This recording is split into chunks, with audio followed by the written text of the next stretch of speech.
I pulled into my parents' driveway, sunscreen on, bag packed.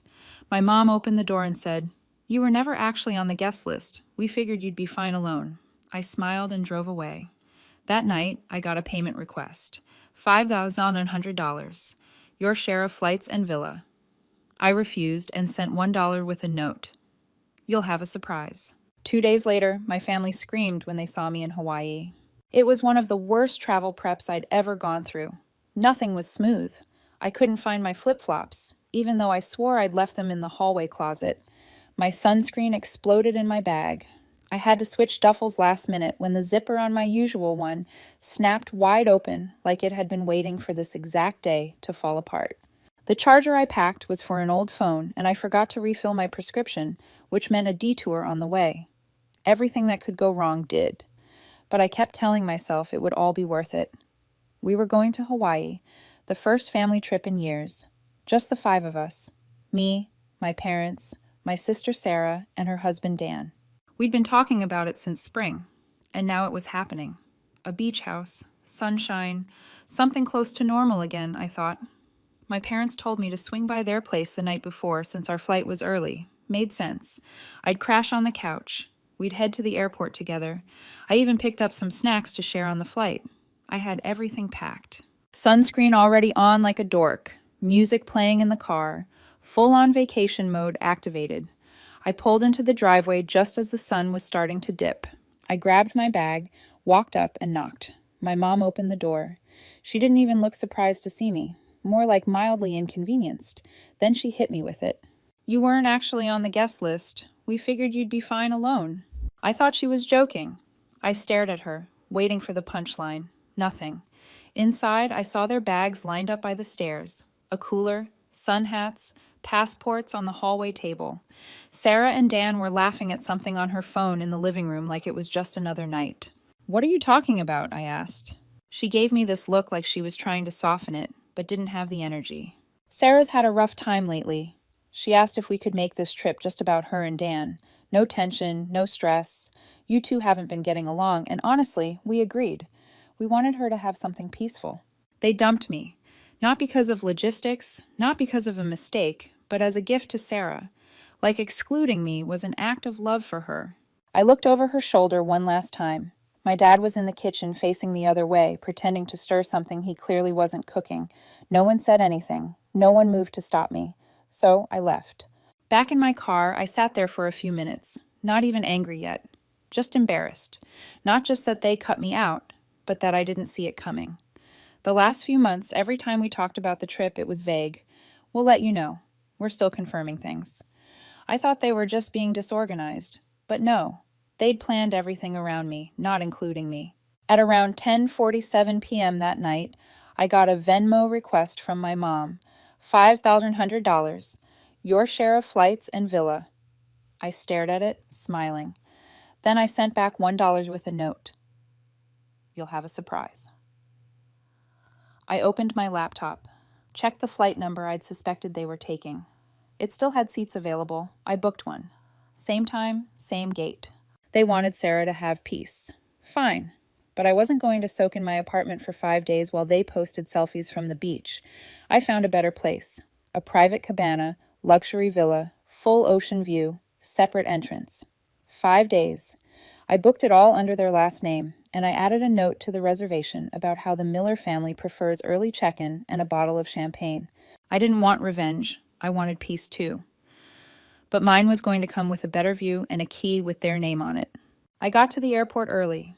I didn't want to risk anything, not with how perfectly this was all lining up. I even parked in long-term parking like I was just another member of the family flying out for a week in paradise. I kept my hoodie up and my headphones on, not because I needed them, but because I didn't want to be seen too soon. I knew we were on the same flight. I just didn't want them to know that yet. Boarding started, and I spotted them near the gate. My dad was holding his usual travel folder like a briefcase, even though everything's digital now.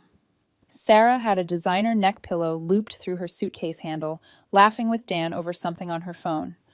My mom was tapping her foot, checking her watch every few seconds.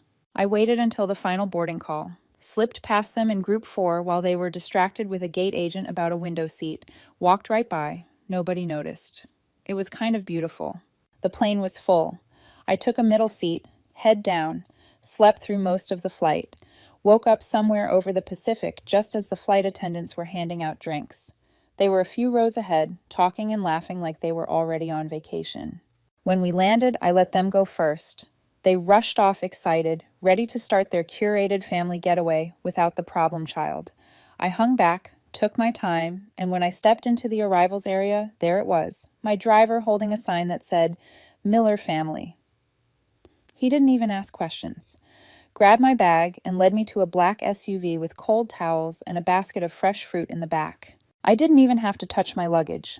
The resort was 20 minutes up the coast, a private estate technically, separate from the main hotels. My cabana had its own infinity pool, a hammock strung between two palms, and a deck that opened right onto the sand. I checked in. The staff greeted me with, "Aloha, Ms. Miller. We've got everything set up for you and your guests." I nodded. They'll be joining later. That was enough. Meanwhile, I knew where they were staying. A decent resort, sure, but cramped. One shared villa for the four of them. Limited beach access, family-friendly, noisy, very public. That night, I took a walk near their side of the island just to see it. I stayed out of sight, but close enough to watch them shuffle onto the beach, clearly irritated about something. My guess? They had just tried to check in under their last name and got told someone else had already taken the good room. They didn't know it yet, but this was only the beginning. By morning, they'd be making calls, trying to figure out what had happened, and I'd be 3 margaritas deep on a lounger, reading a book I didn't even plan to finish. I wasn't trying to ruin their trip. I was just letting them feel what it's like to be left out.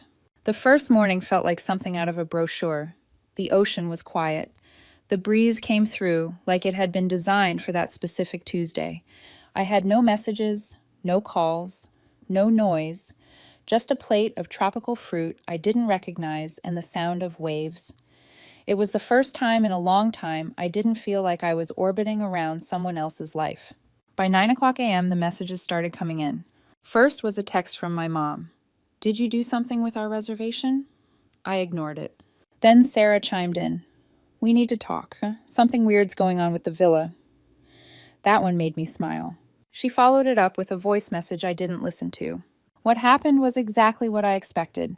They tried to check in only to find out that Miller had already claimed the beachfront cabana and there was no second booking. The staff told them the name had been flagged for VIP check-in hours earlier. They were bumped to a downgraded room farther from the beach. No view, no extras. It was the only thing available. They were furious. By noon, I finally answered one of my dad's calls. He asked if I had booked something in their name. I said I had. He asked why. I told him, "I figured you'd be fine alone." He hung up. I spent the day lounging by my pool, ordering ridiculous food just because it was on the menu. 2 women I met that morning at breakfast, Cassie and Joy, ended up joining me for drinks. They were from Seattle, here for a bachelorette party that got canceled last minute. We clicked instantly. Nothing serious, just easy conversation and lots of laughter. They stayed late. I didn't ask them to leave. The next day was even better. I went snorkeling while they scrambled with hotel managers trying to upgrade or switch properties. I knew they couldn't. Every decent place was booked out weeks in advance. They were stuck. I passed them once on the beach path near a crowded bar. Sarah saw me and did a double take. She was in sandals and clearly sunburned. I was in shades and a linen shirt, fresh off a massage. She didn't say anything. Neither did I. That night, Joy and Cassie came back. We watched the sunset on the deck, then crashed early, just stretched out listening to music and the ocean. I didn't feel triumphant. Not exactly. I felt quiet. Still, like everything that had built up over the years had been released in 5 days of silence and salt air. Back home, I knew there would be fallout. There always is. But for now, they were the outsiders, and I was exactly where I was supposed to be. On the 4th morning, a resort staff member knocked on my cabana door. I thought maybe it was another welcome drink or towel service, but instead they handed me an envelope. Not from the front desk. Hand-delivered by a guest, they said. It had no name on the outside, just a room number scribbled in the corner. Inside was a folded piece of resort stationery. 3 sentences in Sarah's handwriting. "This was beyond petty. We're embarrassed for you. You've ruined the trip." No hello, no name, no explanation, just that. I folded it carefully and slid it under my drink on the patio table like it was nothing. I didn't even feel angry. Not really. It was more strange than anything, like they genuinely thought I was just going to vanish and not notice. And now that I hadn't, I was the villain for not going quietly. I spent the next few hours in town with Cassie and Joy. They'd found a boat tour that was a bit off the radar, owned by a retired marine biologist who offered reef dives to small groups. It ended up being just the three of us. We took turns diving, swam with sea turtles, and drank out of real coconuts. At one point, Cassie leaned back on the boat deck and said, "Is this what life's supposed to feel like?" I didn't answer, but I knew what she meant. Near the end of the tour, Joy snapped a photo of us laughing, me between them, shirt off, drink in hand, ocean in the background, and she posted it on Instagram. I didn't even think about it at the time, just another vacation pic. But that was the spark. By the time we got back to the cabana, my phone had 5 missed calls from my dad, then a long message. "Delete the photo. This is going too far. You're deliberately trying to humiliate the family." Then Sarah, "You're not even pretending anymore. Is this all just some pathetic show?" And finally, from my mom, "We've supported you for years. You were always different, but we never made you feel that way. I don't know what changed in you, but this is cruel."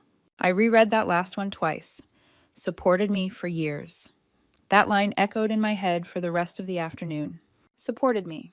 They'd spent years trying to smooth me out, ignore the things that didn't fit, make me small, so Sarah could shine.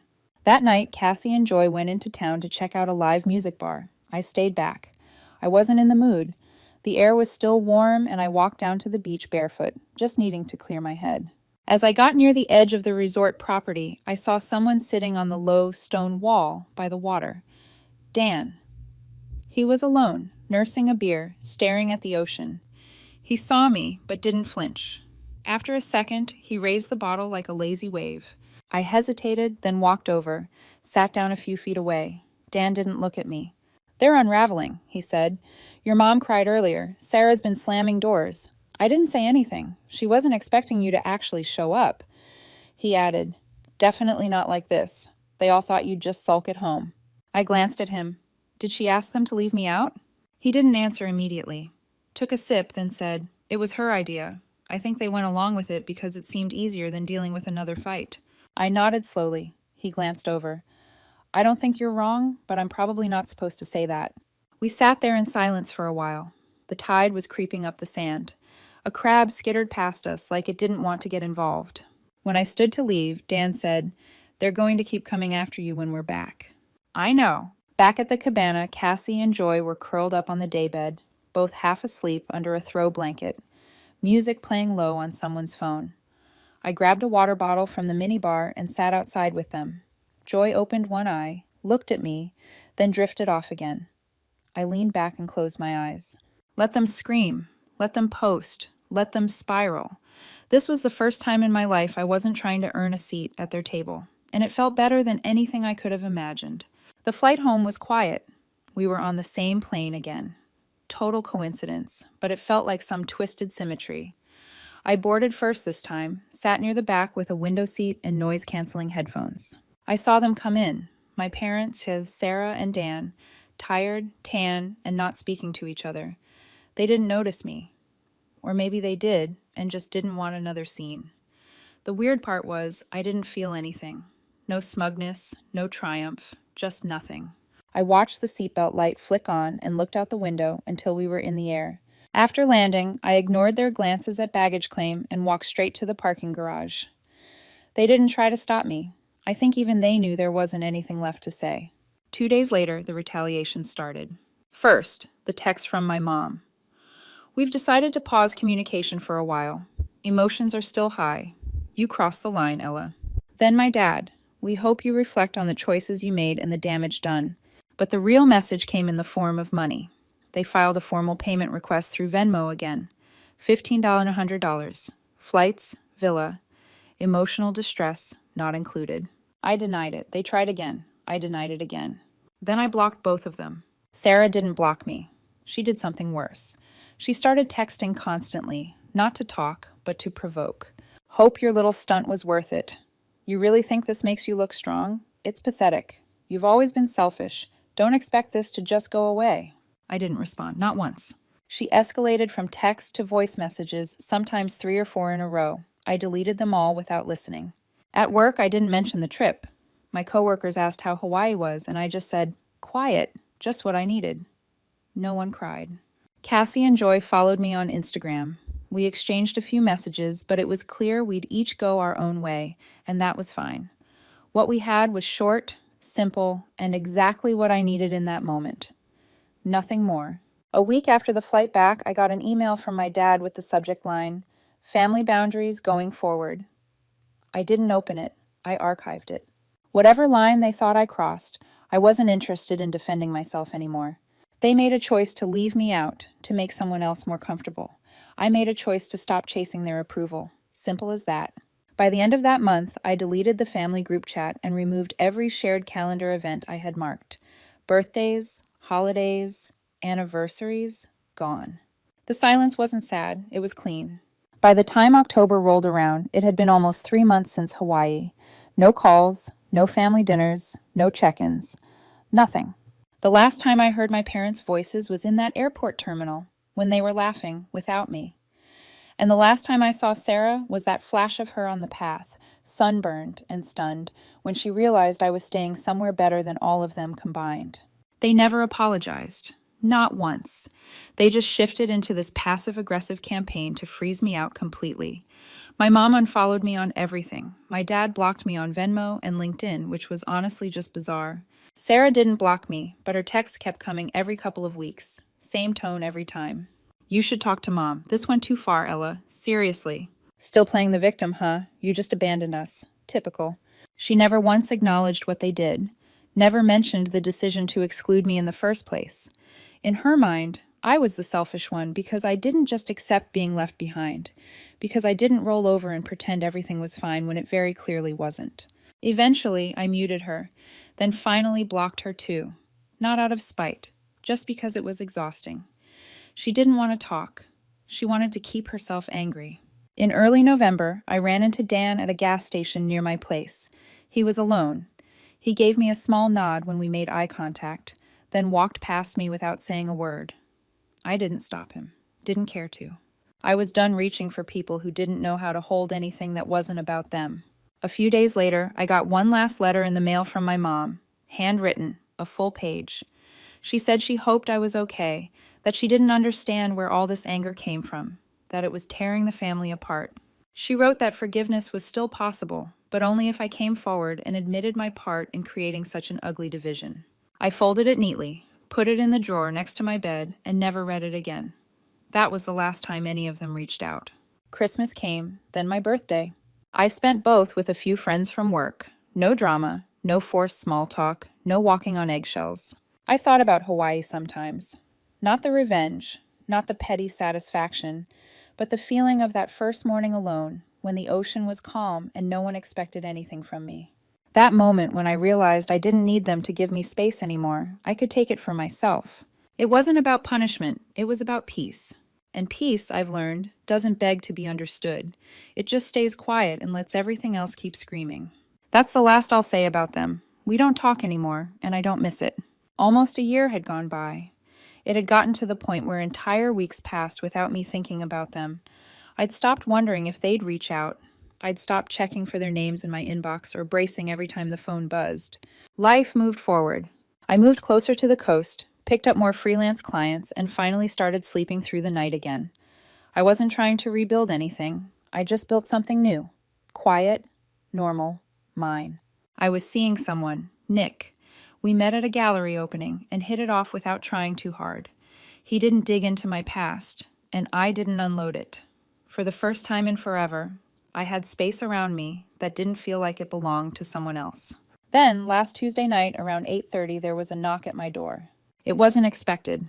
I hadn't ordered food, and no one ever visited without texting first. I assumed maybe a neighbor needed something, or a delivery ended up at the wrong unit. I opened the door, and Sarah was standing there. She looked rough, not in a dramatic, falling apart way, but in a way that said she hadn't been winning for a while now. Her hair was pulled back, badly dyed darker, and she had no makeup on.